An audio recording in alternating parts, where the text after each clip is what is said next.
everything that's wrong with the inner cities in America that policy can affect, Democrats are responsible for. The Democrats have their boot here. That goes for is the candidate who's running against Sheila Jackson Lee. That's, yeah.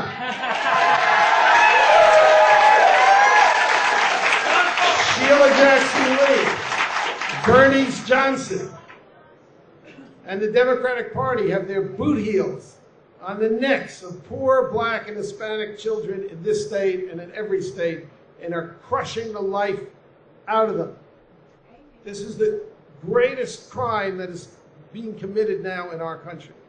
And Republicans are too polite to mention it. You never see a Republican politician say that or anything like it. Well, I know that I call it a great awakening. You can call it a revolution, whatever you like. I know something is happening that hasn't happened in my lifetime, and I'm thrilled with it.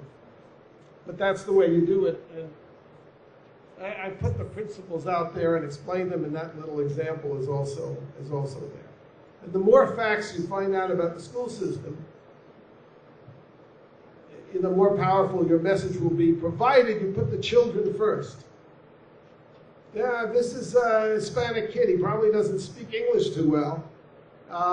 And he's got these teachers. They teach 6 hours a day. I don't know if you have a powerful teachers union, but in my state, they teach 6 hours a day. They get paid. Of course, they have a 2 or 3 month vacation. You can't fire them if they're incompetent. They're not paid according to their performance. They get a raise every so many years or months if they show up. Who runs a business in this room who gives raises to people just for showing up, no matter how incompetent they are? Nobody. Who pays the price? Of course, taxpayers pay the price, but taxpayers would willingly pay to have these kids educated. Who pays the price of the kids? Those kids, those Hispanic kids and those black kids.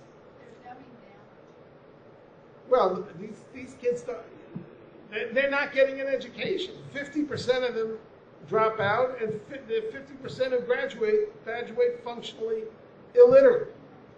This is an atrocity.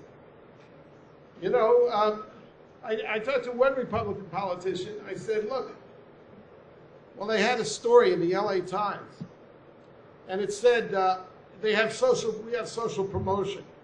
And the legislature, I guess, got a guilty conscience. Social promotion is when you let the kid go to the next grade, even though they haven't learned anything. So it's a diabolical lie that you tell the kid, and probably not paying attention, but the parents, that your child learned something, and now we're promoting him to the 3rd grade or the 4th grade, and they never discover that the kids aren't learning anything until they get out and try to get a job, and they're functionally illiterate. So the legislature passed the law that you can't have social promotion, or the school district. And this story in the LA Times was the school district announcing that they were not going to end social promotion. And the reason is they did a feasibility study which showed that if they ended social promotion, they'd have to hold back 350,000 children in the LA schools, all of them Hispanic and black. And they didn't have enough classrooms to do it. Of course, if the school system wasn't a monopoly, there would be entrepreneurs who would create those classrooms and get those teachers. Now, when I told that to a Republican who actually is running for Senate again this year, I said, you want to be senator? I said, hold a press conference, call on the governor to declare a state of emergency in Los Angeles, and demand FEMA funds. See, if you're a very principled conservative, you probably don't like FEMA or something. But this is politics. Politics is all about symbols. It's all about impressions on people. Call on FEMA. We want FEMA funds to get these kids out of these classrooms and get them into schools that will educate them until they fix the system. You dramatize it. And he said, I don't believe in federal funds to education. I said, you know, they're already spending $45 billion or $50 billion a year. What are you talking about? This is a wetland. I said, get elected and then get principals. But don't listen to me. But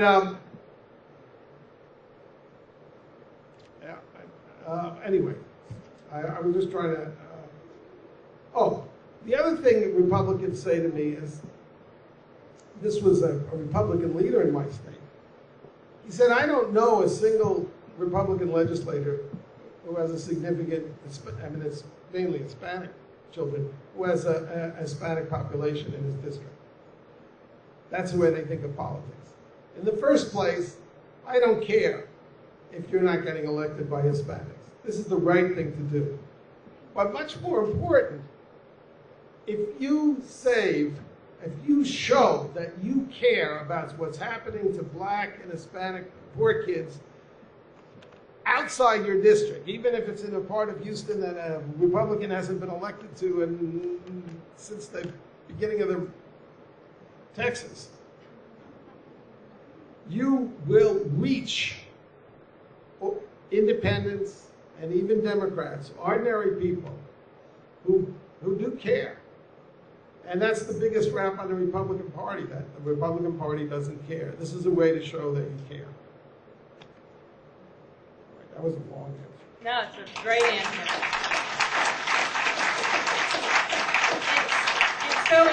It's encouraging to hear you say it, because I think there are many folks that just write off sections of the population and say, well, they're just untouchable, they just won't get it, and that's not the case. We just have to change the message. No, there is a movement now in the black community, but it's among black Democrats, not